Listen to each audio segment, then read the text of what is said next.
ಕಳಬೇಡ, ಕೊಲಬೇಡ, ಹುಸಿ ನುಡಿಯಲು ಬೇಡ, ಅನ್ಯರಿಗೆ ಅಸಹ್ಯ ಪಡಬೇಡ,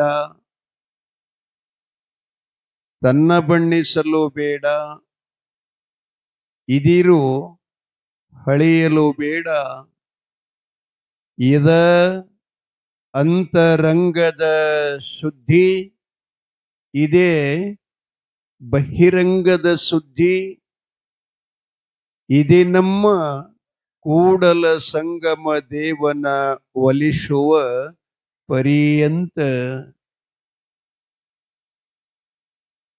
ಹೇಳಿದ್ರು. ಜೀವನದಲ್ಲಿ ನಾವು ಒಂದೇ ಒಂದು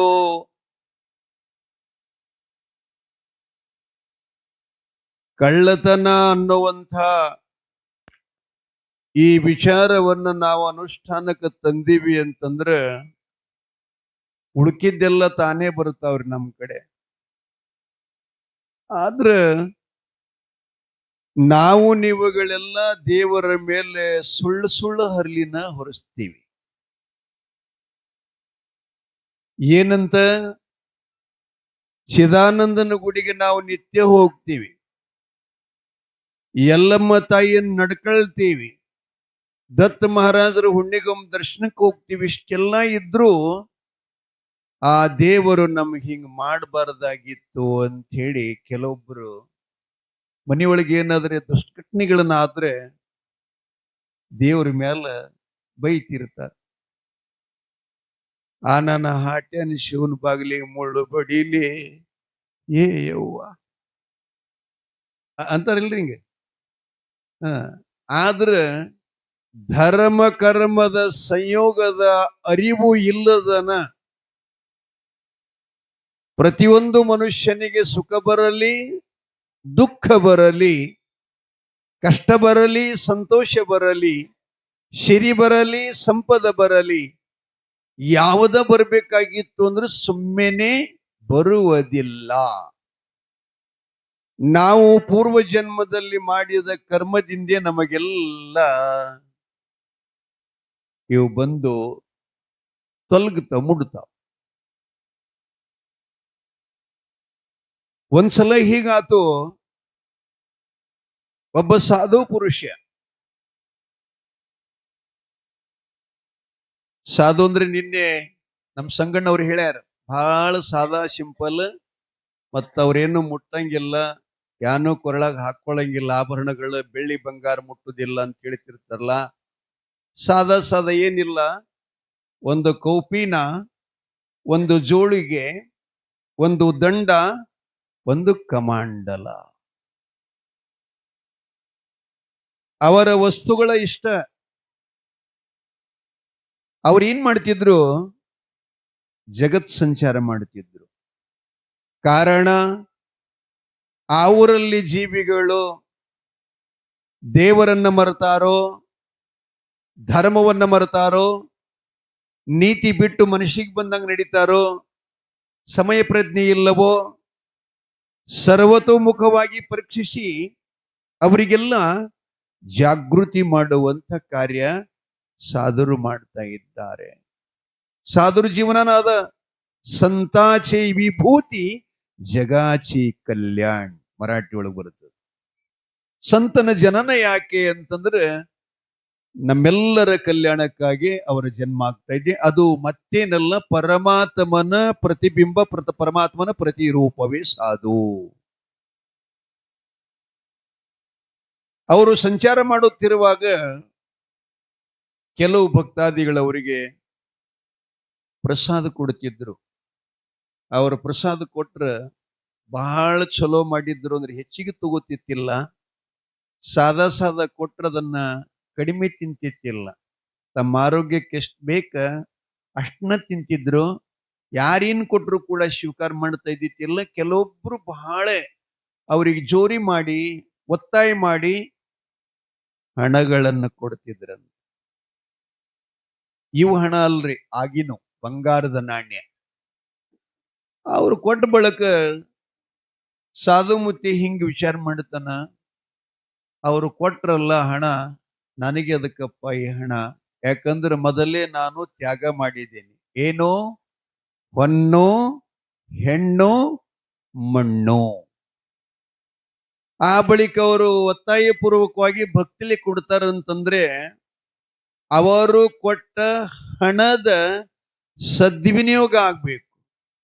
ಎಲ್ಲರೇ ತೀರ್ಥಕ್ಷೇತ್ರಗಳಲ್ಲಿ, ಧರ್ಮಕ್ಷೇತ್ರಗಳಲ್ಲಿ, ಜ್ಯೋತಿರ್ಲಿಂಗಗಳಲ್ಲಿ ಏನಾದರೂ ಅವರ ಹೆಸರ ಮೇಲೊಂದು ಸತ್ಕಾರ್ಯ ಮಾಡಿ ಕೊಟ್ಟ ಭಕ್ತರಿಗೆಲ್ಲ ಪುಣ್ಯ ಪ್ರಾಪ್ತ ಆಗುವಂಗ ಭಗವಂತನಲ್ಲಿ ಸಂಕಲಿಸಬೇಕು ಅಂತ ಹೇಳಿ ಅವರು ಕೊಟ್ಟ ಹಣ ಅವ್ರ ಕೈಯಾಗಿ ನಿತ್ತಲ್ಲ ದಂಡ, ಅದು ಒಳಗೆಲ್ಲ ಪೊಳ್ಳಿತ್ತು, ಮ್ಯಾಲ ಅದಕ್ಕೊಂದು ಮುಚ್ಚಳ ಇತ್ತು, ಅದ್ನೇ ಕೈಯಾಗಿ ಹಿಡ್ಕೊಂಡು ತಿರುಗಾಡ್ತಾ ಇದ್ರು. ಕೊಟ್ಟ ಹಣ ಎಲ್ಲ ಅದ್ರಾಗ ತುಂಬುತ್ತಾ ಇದ್ರು. ಅದನ್ನೆಲ್ಲ ಪೂರ್ಣ ತುಂಬುತ್ರಿ, ಹಾಕಾಕ ಜಾಗ ಇರ್ಲಿಲ್ಲ. ಅವಾಗ ಅವರೊಂದು ವಿಚಾರ ಮಾಡ್ತಾರೆ, ಇನ್ಮೇಲೆ ಸಂಚಾರ ತಪ್ಪಿಸಿ ನಾನು ಕಾಶಿಗೆ ಹೋಗ್ಬೇಕು, ಗಂಗಾ ಸ್ನಾನ, ಗಂಗಾ ಪೂಜೆ, ವಿಶ್ವನಾಥನ ದರ್ಶನ, ಮಹಾ ಅಭಿಷೇಕ ಮಾಡಿ ಇವ್ರೇನ್ ಕೊಟ್ಟಾರಲ್ಲ ಈ ಹಣ, ಇದನ್ನ ಒಂದು ದಿನದ ದಾಸೋಹಕ್ಕಾಗಿ ವಿನಿಯೋಗಿಸ್ಬೇಕು ಅಂತ ವಿಚಾರ ಮಾಡಿದ್ರು, ಕೊಡ್ಬೇಕಂತ. ಹೊರಟ್ರು ಕಾಶಿಗೆ. ದಾರಿಯಲ್ಲಿ ಹಿಂಗ ಊರು ಹತ್ತು ಒಂದು ಹಳ್ಳಿ, ಮಧ್ಯದೊಳಗಿಂದ ಹೊರಟಿದ್ರು. ಒಬ್ಬ ಗ್ರಸ್ತ ಪುಣ್ಯಾತ್ಮ ಸಾಧು ಪುರುಷನನ್ನ ನೋಡಿದ. ನೋಡಿ ಬಂದವರಿಗೆ ನಮಸ್ಕಾರ ಮಾಡ್ತಾ ಇದ್ದಾನೆ. ಅಪ್ಪ, ತಾವು ಸ್ವಾಮೀಜಿಯವರು, ಸಾಧುಮೂರ್ತಿಗಳು, ವಿರಾಗಿ ಪುರುಷರು, ತಾವು ಎಲ್ಲಿ ಹೊರಟಿರಿ ಅಂತ ಅವ್ರನ್ನ ಕೇಳಿದ. ಲಕ್ಷದಾಗಿರ್ಲಿ, ವಿಷಯ ನಡೆದದ, ಕಳಬೇಡ. ದೇವರ ಮೇಲೆ ನಾವು ಸುಮ್ಮನೆ ಹರಿ ಹಾಯ್ತೀವಿ, ದೇವರಿಗೆ ಬೈತೀವಿ ಕಾರಣ, ಅದಕ್ಕೆ ಯಾರು ಹೊಣೆಗಾರರಲ್ಲ, ನಮ್ಮ ಕರ್ಮವೇ ನಮಗ ಸಾಕ್ಷಿ. ಯಾರೇನ ಮಾಡುವರು, ಯಾರಿಂದಲೇನಗದೋ, ಪೂರ್ವ ಜನ್ಮದ ಕರ್ಮ ಇದೀ ಬೆನ್ನ ಬಿಡದು. ಅದಕ್ಕೆ ವೇದಾಂತದೊಳಗೆ ಹೇಳ್ತಿರ್ತಾರ, ದುರಿತ ಕರ್ಮವ ನೊಲ್ಲದಿರು ಪುಣ್ಯವನೇ ಮಾಡು, ಹರನಡವಿಡಿ ಶಾಂತರೊಡನಾಡು, ಕರುಣವಿರಲಿ ಜೀವರೋಳು. ಸಾಧು ಹೇಳ್ತಾ ಇದ್ದಾನೆ, ಅಪ್ಪ ನಾನು ಕಾಶಿಗೆ ಹೋಗ್ಬೇಕು, ನಾನು ಕಾಶಿ ಯಾತ್ರೆ ಕಾಯ್ಕೊಂಡಿದ್ದೇನೆ. ಹೌದೇನ್ರಿ? ಪರವಾಗಿಲ್ಲ, ಮನುಷ್ಯಾಗಿ ಭಾರತದೊಳಗೆ ಹುಟ್ಟಿದ ಬಳಿಕ ಕಾಶಿ ಯಾತ್ರೆ ಮಾಡ್ಬೇಕಂತ ನಮ್ಮ ಸನಾತನ ಸಂಸ್ಕೃತಿ ಇದೆ. ಅದಕ್ಕಾಗಿ ನನಗಂತೂ ಪ್ರಪಂಚದೊಳಗ ಕಾಶಿಗೆ ಹೋಗಾಕ ಸಮಯ ಇಲ್ಲ. ತಾವು ಹೊರಟಿರಿ ಅಂತಂದ್ರೆ ಒಂದಿಷ್ಟು ನಮ್ಮ ಮನ್ಯಾಗ ಪ್ರಸಾದ ಮಾಡಿ ಹೋಗ್ರಿಯಪ್ಪ, ಉರಿ ಬಿಸ್ಲದ ಮ್ಯಾಲ ತಲೆ ಮ್ಯಾಲ ಒಂದೆರಡು ತಾಸು ವಿಶ್ರಾಂತಿ ಮಾಡಿ ಪ್ರಸಾದ ಮಾಡಿ ಹೋಗಿದ್ರೆ ಒಳ್ಳೇದಾಗ್ತದಂತ ಮನಿ ಕರ್ಕೊಂಡು ಬಂದವರಿಗೆ ಪರ್ಸ್ ಹಾಕದ, ಕಂಬಳಿ ಹಾಸ್ದ. ಹೆಂಡತಿ ಹೇಳ್ತಾನೆ, ಸತ್ಪುರುಷರು ಬಂದಿದ್ದಾರೆ, ಅವರಿಗೆ ಬಿಳಿ ಜೋಳದ ರೊಟ್ಟಿ, ಆಕಳ ಮೊಸರು, ಬೆಣ್ಣೆ ತುಪ್ಪ, ಕೆಂಪು ಚಟ್ನಿ, ಅಗಸೆ ಚಟ್ನಿ, ಕುಷ್ಬಿ ಎಣ್ಣೆ, ಇವುಗಳನ್ನೆಲ್ಲ ತಯಾರಿಸು ಅಂತ ಹೇಳ್ದ. ಆಗಿನ ಕಾಲದಲ್ಲಿ ಈಗ ನಾವು ಸಿಗಂಗಿಲ್ಲ. ಯಾಕ್ರಿ? ನಾ ಹೇಳಿದ್ದು ಸಿಗ್ತಾವೇನ್ರಿ? ಕಡಿಮೆ ಈಗ ಅವು ಬೇರೆ ಬಂದವಲ್ಲ, ವಡಾಪಾವ, ಅವು ಪಾಣಿಪುರಿ ಅಂತ ಕೋಳಿ ತೆತ್ತಿಂಗ್ ಹೊಡೆದು ನುಂಗದು. ಯುವಕರ ಮೇಲೆ ಬಹಳ ಅವಲಂಬನ. ಈಗೆಲ್ಲ ಮಂದಿ ಗಣಗಾಪುರ ಮುರ್ಚಂಜಿಲಿ ತಿರ್ಲಕ್ ಆ ಕಡೆ ಹೋಗ್ತಿರ್ತಾರ, ಗಾಡಿ ಮೇಲೆ ಮಾರಾದ್. ಇರ್ಲಿ, ಆರೋಗ್ಯ ನಾವು ಎಲ್ಲಿ ಕೆಡಿಸ್ಕೊಳಕತ್ತೀವಿ ಅನ್ನೋದು ಸ್ವಲ್ಪ ನಿಮ್ಗೆಲ್ಲ ಲಕ್ಷ್ಯದಾಗಿರ್ಲಿ. ಆ ಕೂಡಿಸಿದ ಹೆಂಡತಿಗೆ ಹೇಳ್ದ, ಆಕೆನೂ ಸಂತೋಷದಿಂದ ಎಲ್ಲ ಪ್ರಸಾದ ತಯಾರು ಮಾಡಿದ್ಲು, ರೆಡಿ ಮಾಡಿದ್ಲು. ಇವರು ಮಣಿ ಹಾಕಿ, ಮುಂದೊಂದು ಮಣಿ ಹಾಕಿ, ಆ ಮಾಡಿದ ಬಿಸಿ ರೊಟ್ಟಿ, ಪಲ್ಯ, ಮೊಸರು, ಹಿಂಡಿ, ಉಪ್ಪಿನಕಾಯಿ, ಬೆಣ್ಣೆ ತುಪ್ಪ ಮೊದಲ್ಗಂಡ ಎಲ್ಲವೂ ಎಡಿ ಮಾಡಿ, ಆ ಪತಿಯಾದವ ಗಂಡ ಕೈ ಜೋಡಿಸಿಯಪ್ಪ, ನೀವು ಪ್ರಸಾದ ಮಾಡ್ಕೊಳ್ರಿ ಸಂಕಲ್ಪ ಬಿಟ್ಟು ಅಂತ ಹೇಳ್ದ. ಅವರು ಸಂಕಲ್ಪ ಬಿಟ್ರು. ಅನ್ನಪೂರ್ಣೆ ಸದಾ ಪೂರ್ಣೆ ಶಂಕರ ಪ್ರಾಣವಲ್ಲಭೆ ಭಿಕ್ಷಾಂದೇಹಿ ದೇವಿ ಮಾತಾಶ ಪಾರ್ವತಿ ಅಂತ ಹೇಳಿ ಪ್ರಸಾದ ಮಾಡ್ದ. ಬಹಳ ಸುಂದರ ಪ್ರಸಾದ. ಭಿಕ್ಷಾ ಬೇಡಿ ಅಂತ ತಿಂತಿದ್ದ, ಅಷ್ಟೇ ತಿಂದ. ಇಲ್ಲಿ ಬಹಳೆಲ್ಲ ಚಲೋ ಇತ್ತಂತ ಬಹಳ ತಿನ್ಲಿಲ್ಲ. ಊಟ ಮುಗೀತು. ಅಪ್ಪ ಸ್ವಲ್ಪ ವಿಶ್ರಾಂತಿ ಮಾಡ್ರಿ ಅಂತ ಹಸಿನ ಮೇಲೆ ಹಾಸಿ ಕಟ್ಟ, ತಲೆದುಂಬಿಟ್ಟ. ಜೋಳಿಗೆ ದಂಡ ಕಮಾಂಡಲ್ಲಗಳ ಪಕ್ಕದಲ್ಲಿ ಇಟ್ಕೊಂಡು ಸಾಧು ಮಲ್ಕಂಡ. ಸ್ವಲ್ಪ ನಿದ್ರೆ ಹೋದ.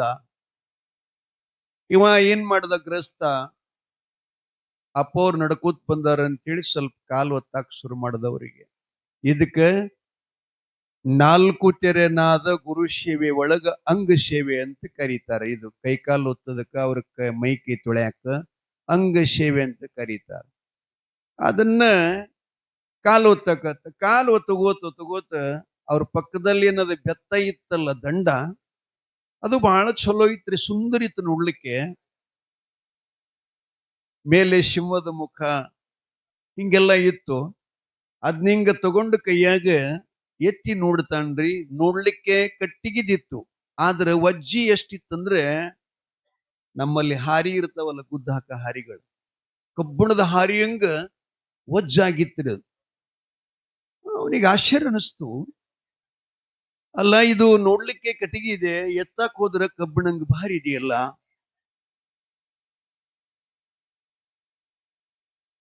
ಏನೈತಿ ಇದ್ರಾಗ ಅಂತ ಹೇಳಿ ಹಿಂಗ ಅಲಗಾಡಿಸಿ ನೋಡ್ತಾ ಇದ್ದಾನ. ಒಳಗ ಸಪ್ಪಳ ಬಂತು, ಜನಕ್ ಅಂತ.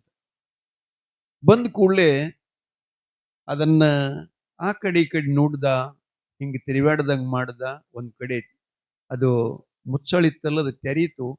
ಒಳಗ ನೋಡ್ತಾ ಇದ್ದಾನ. ಕಣ್ಣ ಕೊರಿವಂಗ ಚಕ ಚಕ ಚಕ ಅಂತಕ್ಕಂಥ ಬಂಗಾರದ ನಾಣ್ಯಗಳು. ಆ ಬಂಗಾರ ನೋಡಿದಾಗ ಇವನ ಮನಸ್ಸು ಬದಲಾಯಿತು. ಹೆಂಡತಿಗೆ ಸನ್ನೆ ಮಾಡಿದ, ಇಲ್ಲಿ ನೋಡು, ಆಕಾಶಿ ವಿಶ್ವನಾಥನೇ ನಮ್ಮನಿಗೆ ಸಂಪತ್ ಕೊಟ್ಟು ಕಳಿಸ್ಯಾನ. ಈ ಅವಕಾಶ ತಪ್ಪಿಸ್ಕೊಳ್ಬಾರ್ದು. ಸ್ವಾಮೀಜಿಗೆ ನಿದ್ರೆ ಹತ್ತಿದೆ, ಇದನ್ನೆಲ್ಲ ಖಾಲಿ ಮಾಡಿ ಇದ್ರಾಗ ಹಳ್ಳ ತುಂಬಬೇಕಂತ ಹೆಂಡತಿಗೆ ಹೇಳ್ದ. ಆಕೆನೂ ಕೂಡ ಹೂ ಅಂದ್ಲು. ಮನ್ಯಾಗ ಹೋಗ್ಯದನ್ ಎಲ್ಲ ದುಡ್ಡೆಲ್ಲ ಖಾಲಿ ಮಾಡಿದ್ರು, ಅದ್ರಾಗೆಲ್ಲ ಕಲ್ಲು ಹಾಕಿದ್ರು. ಇದಕ್ಕಿದ್ದಂಗೆ ಮುಚ್ಚಿ ಸಾಧು ಮುತ್ಯನ ಮಗ್ಗಲದಲ್ಲಿ ಇಟ್ರು. ಮತ್ತೆ ಶಿವ ಮಾಡಾಕತ್ರು. ಎಚ್ಚತ್ತ, ಅಪ್ಪ ಹೊತ್ತಾತಲ್ಲೋ, ನಾನು ಹೋಗ್ಬೇಕಂತ ಎದ್ದ. ಮುಖಮಜ್ಜಲ್ ಮಾಡಿಕೊಂಡ, ಭಸ್ಮ ಧರಿಸಿದ. ಕಮಾಂಡಲದೊಳಗ ಅಕ್ಷತಾ ಇದ್ದು ರೀ ಅವರ ಪ್ರಸಾದ, ಕಲ್ಲು ಸಕ್ಕರೆಯ ಹರಳು ಅಕ್ಷತ ಎರಡನ್ನ ಅಭಿಮಂತ್ರಿಸಿ ಆ ಎಮ್ಮ ನೋಡಿ ಒಳಗ ನೀಡಿ ಒಂದು ಶ್ಲೋಕ ಆಶೀರ್ವಾದ ಮಾಡ್ತಾರ ಅವರು. ಪುತ್ರ ಸೌಭಾಗ್ಯವತಿ ಭವ ಅಂತ ಹೇಳಿ. ಅಂದ್ರೆ ಆಕಿ ಮಕ್ಕಳಾಗಿತ್ತಿಲ್ರಿ, ಅಲ್ಲಿ ತನಕ 18 ವರ್ಷ ಆಗಿತ್ತು ಲಗ್ನ ಆಗಿ. ಅವ್ರಿಗೇನು ಗುರುತಿಲ್ಲ.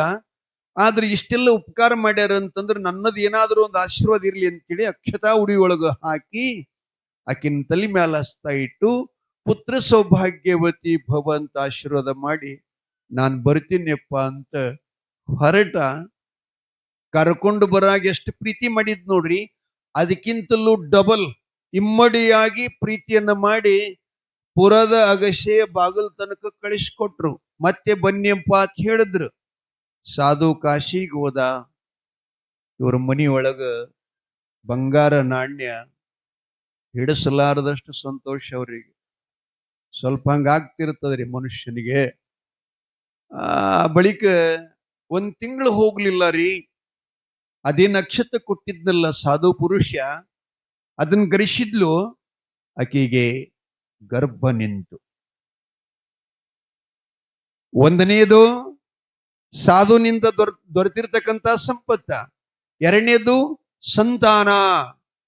ಎಷ್ಟು ದಿನಗಳ ಕಾಲ ನಾನು ಇದೆಲ್ಲ ಸಮಾಜದಲ್ಲಿ ಚುಚ್ಚು ಮಾತುಗಳಿಂದ, ನಿಂದ್ಯದ ಮಾತುಗಳಿಂದ ಮತ್ತು ಈ ಬಂಜೆ ಬಂಜೆ ಅಂತಕ್ಕಂಥ ಶಬ್ದಗಳನ್ನ ಅನಿಸ್ಕೊಂಡು ಸಾಕಾಗಿತ್ತು. ವಿಷ ಸೇವನೆ ಮಾಡಿ ಪ್ರಾಣ ಕೊಡಬೇಕಂತ ಇಂತಹ ಪರಿಸ್ಥಿತಿಯಲ್ಲಿ ಸಾಧು ಬಂದು ಸಂಪತ್ತು ಮತ್ತು ಸಂತಾನ ಎರಡು ಕೊಟ್ಟನಲ್ಲ, ನಮ್ಮ ಪುಣ್ಯಕ್ಕೆ ಸಂತೋಷಕ್ಕೆ ಎಣೆ ಇಲ್ಲ ಅಂತ ಹೇಳಿ ಅವರು ಕಾಲ್ ಕಳಿತಾ ಇದ್ರು. ಆ ಎಮ್ಮಗ ಸೂಸ್ಲಾ ನಿಂತು, ಕನ್ನಡದಾಗ ಇದಕ್ಕೆ ಸೂಸಲು ಅಂತ ಕರಿತಿರ್ತಾರೆ, ನಿಮ್ ಭಾಷೆದಾಗ ನೀವ್ ಅಂತಿರಲ್ಲ ಎಲ್ಲರೂ ನಿಂತಾಗ ಆಕಿಗೆ ನಿಂತದ ಅಂತ ಹೇಳಿ. ನಿಮ್ ಭಾಷೆದಾಗ ನಿಂತದ ಕುಂತದ ಗೊತ್ತಿಲ್ಲ. ನಮ್ ಕಡೆ ಅವು ನಮ್ ಗಂಡಸರು ಅಂತಾವ, ನಾನು ಹೆಣ್ತಿ ಹೊಟ್ಲಳ. ನಮ್ ಕಡೆ ಹಿಂಗ ಅಂತಿರ್ತಾರ. ನಿಜವಾದ ಅದರ ಹೆಸರಂದ್ರೆ ಸೋಷಲು.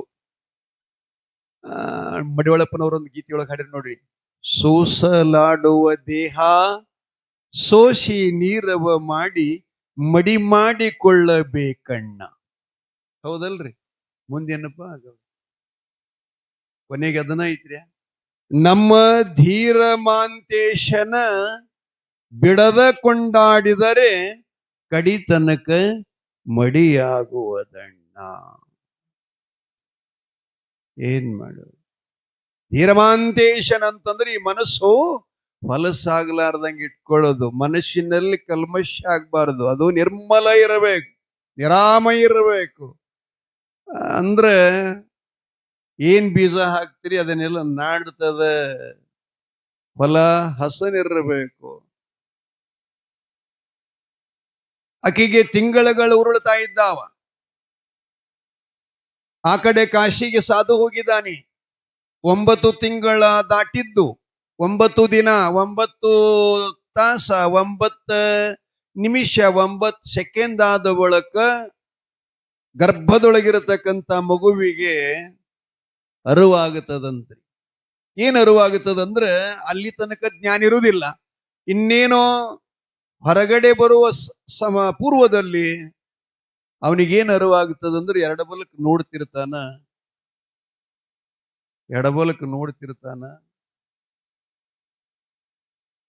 ಒಂದ್ ಕಡೆ ಸಂಡಾಸ್, ಒಂದ್ ಕಡೆ ಒಂದಕ್, ಇವಕ್ ನಮ್ಮ ವ್ಯಾಕರಣ ಭಾಷೆದಾಗ ಮಲಮೂತ್ರ ಅಂತ ಕರೀತಾರೆ. ಎರಡರ ಮಧ್ಯದಲ್ಲಿ ಒಳಗೆ ಚಿಮ್ಮುವ ಬಿಳಿ ಹುಳಗಳು. ಈ ಮಗುವಿಗೆ ಸುತ್ತಾಕೆಲ್ಲ ಕಡಿತಾ ಇದ್ದಾವಂತ. ಈ ಕಡೆ ಮುಖ ಮಾಡಿದ್ರೆ ಇದ್ರ ವಾಸ್, ಈ ಕಡೆ ಮುಖ ಮಾಡಿದ್ರೆ ಇದ್ರ ವಾಸ್.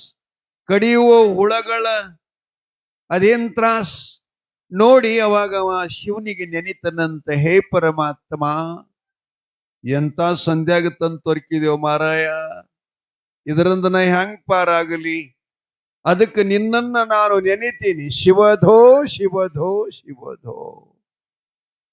ಇದ್ರ ಬಗ್ಗೆ ಒಂದು ಗ್ರಂಥದ ನಾ ಹೇಳ್ತೀನಿ, ಅದನ್ನ ಯಾರಾದ್ರೂ ತಂದು ಓದ್ರಿ. ಕೈವಲ್ಯ ನವನೀತ ಅಂತ ಒಂದು ಗ್ರಂಥದ.